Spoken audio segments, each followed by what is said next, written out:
Prime Success for Better Future. ನಾನು VK. Narayan ಅಂತ ಉಡುಪಿ ಜಿಲ್ಲಾ ಮಕ್ಕಳ ಕಲ್ಯಾಣ ಸಮಿತಿಯ ನಿಕಟಪೂರ್ವ ಅಧ್ಯಕ್ಷನಾಗಿದ್ದೆ. ನಾನು ಬೆಲೋಸೀಲ್ ವಾಲ್ಸ್ ಅಂತ ಇಲ್ಲಿಯ ಹತ್ತಿರದಲ್ಲಿ ಸಂತೆಕಟ್ಟೆಯಲ್ಲಿ ಒಂದು ಮಾಲ್ ಮ್ಯಾನುಫ್ಯಾಕ್ಚರಿಂಗ್ ಕಂಪನಿಯಲ್ಲಿ ಡೈರೆಕ್ಟರ್ HR ಆಗಿ ಕಾರ್ಯನಿರ್ವಹಿಸ್ತಾ ಇದ್ದೇನೆ. ಪ್ರೈಮ್ ಸಂಸ್ಥೆ 2007ರಲ್ಲಿ ರತ್ನಕುಮಾರ್ ಹಾಗೂ ಇತರರ ಒಂದಿಗೆ ಪ್ರಾರಂಭಿಸಿದರು. ಅದರಲ್ಲಿ ನನ್ನ ಬಾವಾಜಿ ಕೂಡ ಆ ಸಮಯದಲ್ಲಿ ಅದರಲ್ಲಿ ಇನ್ವಾಲ್ವ್ ಆಗಿದ್ದರು. US ಆಚಾರ್ಯ ಅಂತ ಅವರು ಪ್ರಿನ್ಸಿಪಲ್ ಅಕೌಂಟೆಂಟ್ ಜನರಲ್ ಆಗಿ ಮಹಾರಾಷ್ಟ್ರದಲ್ಲಿ ಕೆಲಸ ನಿರ್ವಹಿಸಿದರು. ಅನಂತರ ರಿಟೈರ್ ಆದಮೇಲೆ ಪ್ರೈಮ್ ಜೊತೆಯಲ್ಲಿ ಅವರ ನಿಕಟ ಸಂಪರ್ಕವನ್ನು ಇಟ್ಕೊಂಡಿದ್ದರು. ಭಾರತ ವಿಶ್ವಗುರು ಆಗಿತ್ತು ಹಿಂದೆ. ಈಗ ಮತ್ತೊಮ್ಮೆ ವಿಶ್ವಗುರು ಆಗಲಿಕ್ಕೆ ದಾಪುಗಾಲು ಹಾಕ್ತಾ ಇದೆ.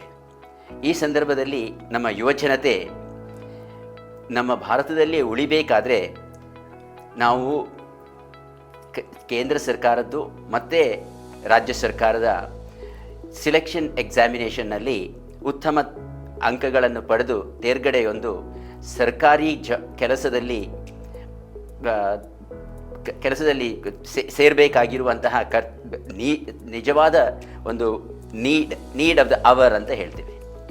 ಏಕೆಂತ ಹೇಳಿದ್ರೆ ನಾವೆಲ್ಲ ಚಿಕ್ಕದಿರುವಾಗ ನಮಗೆ ಇಷ್ಟು ಸರ್ಕಾರಿ ಸಾಮ್ಯದ ಎಲ್ಲ ಇನ್ಸ್ಟಿಟ್ಯೂಷನ್ನಲ್ಲಿ ಕೆಲಸಕ್ಕೆ ಸೇರಲಿಕ್ಕೆ ಯಾರೂ ಕೂಡ ನಮಗೆ ಪ್ರಚೋದನೆ ನೀಡಿರಲಿಲ್ಲ. ಹಾಗಾಗಿ ನಮಗೆ ಅದರ ಬಗ್ಗೆ ಗೊತ್ತು ಸಹ ಇರಲಿಲ್ಲ. ಹಾಗಾಗಿ ನಮ್ಮ ಯುವಜನತೆ ಈ ಸರ್ಕಾರಿ ಸಂಸ್ಥೆಗಳಲ್ಲಿ ಕೆಲಸ IAS ಆಗಿರ್ಬೋದು, IPS ಆಗಿರ್ಬೋದು, KAS ಆಗಿರ್ಬೋದು, ಅಥವಾ ಇತರ ಸರ್ಕಾರಿ ಸಾಮ್ಯದ ಪೊಲೀಸ್ ಇಲಾಖೆಗಳಾಗಿರ್ಬೋದು, ಸಾಮ್ಯದ ಯಾವುದೇ ಕೆಲಸಗಳಲ್ಲಿ ನಮ್ಮ ಯುವಜನತೆ ತೊಡಗಿಕೊಂಡಿರಲಿಲ್ಲ. ಹಾಗಾಗಿ ನಾವು ಚಿಕ್ಕದಿರುವಾಗ ನಮ್ಗೆ ಗೊತ್ತಿದ್ದದ್ದು ಇಂಜಿನಿಯರಿಂಗ್, ಮೆಡಿಸಿನ್, ಲಾ, ಮತ್ತು ಬೇರೆ ಯಾವುದೂ ಕೂಡ ನಮಗೆ ಗೊತ್ತಿರಲಿಲ್ಲ. ಹಾಗಾಗಿ ಇನ್ನೊಂದು ಇಂಪಾರ್ಟೆಂಟ್ ಏರಿಯಾ ಇದ್ದದ್ದು ಚಾರ್ಟರ್ಡ್ ಅಕೌಂಟೆಂಟ್. ನಾನು ಮೊದಲು PUC ಮಾಡಿದಾಗ ನಾನು ಏನು ಮಾಡಬೇಕು ಅಂತ ಹೇಳಿ ನೋಡಿದಾಗ ನಾನು CA ಮಾಡ್ಬೋದು ಅಥವಾ ಲಾ ಮಾಡ್ಬೋದು ಅಂತ ಹೇಳಿಕೊಂಡು BCom ಮಾಡಿದೆ. ಅನಂತರ ಲಾ ಮಾಡಿದೆ.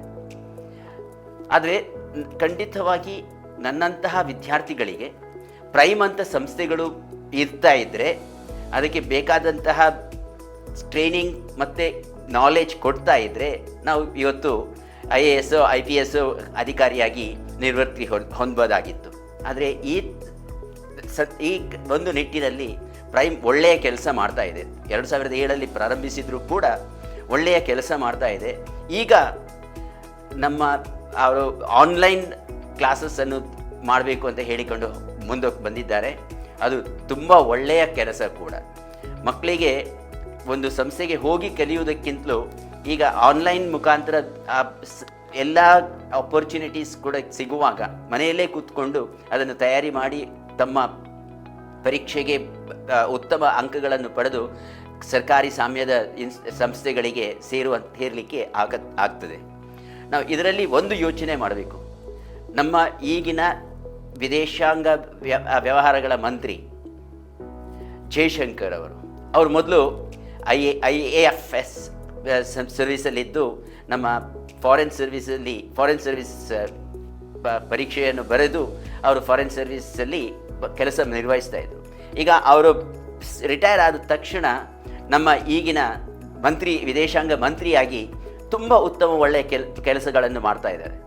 ನಮಗೆ ನಮ್ಮ ದೇಶದ ಒಂದು ಪ್ರಗತಿಯನ್ನು ಹೇಗೆ ತುಲನೆ ಮಾಡ್ಬೋದು ಅಂತ ಹೇಳಿದರೆ, ಯುಕ್ರೇನ್ ರಷ್ಯಾ ನಡುವೆ ಯುದ್ಧ ನಡೆದಾಗ ನಮ್ಮ ಭಾರತದ ಬಾಹುಟಕ್ಕೆ ಎಷ್ಟು ಬೆಲೆ ಬಂತು ಅಂತ ಹೇಳಿಕೊಂಡು ಎಲ್ಲರಿಗೂ ಕೂಡ ಜಗತ್ತು ದಿಗ್ಭ್ರಮೆಗೊಂಡಿತ್ತು. ಎಲ್ಲ ನಮ್ಮ ಭಾರತೀಯರು ಆಗಲಿ, ಪಾಕಿಸ್ತಾನದಾಗಲಿ ಅಥವಾ ಉಳಿದ ದೇಶದವರು ಕೂಡ ಭಾರತದ ಫ್ಲ್ಯಾಗನ್ನು ಹಿಡ್ಕೊಂಡು ತಮ್ಮ ದೇಶಕ್ಕೆ ಹಿಂತಿರುಗಿದ ಅಂತಹ ಒಂದು ಪ್ರಸಂಗಗಳು ನಾವು ನೋಡಿದರೆ ನಮಗೆ ರೋಮಾಂಚನಗೊಳ್ತದೆ. ಹಾಗಾಗಿ ಪ್ರೈಮ್ ಅಂತ ಸಂಸ್ಥೆ ಈ ನಿಟ್ಟಿನಲ್ಲಿ ಆನ್ಲೈನ್ ಕ್ಲಾಸಸ್ಸನ್ನು ಪ್ರಾರಂಭಿಸಿದ್ದು ತುಂಬ ಉತ್ತಮ ಕೆಲಸ. ಅದಕ್ಕೆ ಎಲ್ಲ ರೀತಿಯಲ್ಲಿಯೂ ಕೂಡ ಅದಕ್ಕೆ ಪ್ರಚೋದನೆ ನೀಡಬೇಕು, ಎಲ್ಲರೂ ಕೂಡ ಸಪೋರ್ಟ್ ಮಾಡಬೇಕು. ವಿದ್ಯಾರ್ಥಿಗಳು ಪರ್ಟಿಕ್ಯುಲರ್ಲಿ ಅದಕ್ಕೆ ಸೇರಿ ತಮ್ಮ ಉನ್ನತ ಕೆಲಸಗಳಲ್ಲಿ ಕೆಲಸ ಮಾಡಿ ದೇಶದ ವಿಶ್ವಗುರು ಆಗುವುದರಲ್ಲಿ ತಮ್ಮ ಕಾಂಟ್ರಿಬ್ಯೂಷನ್ ಕೊಡಬೇಕು ಅಂತ ಹೇಳಿಕೊಂಡು ನಾನು ಈ ಮೂಲಕ ತಿಳಿಸ್ತೇನೆ. Thank you.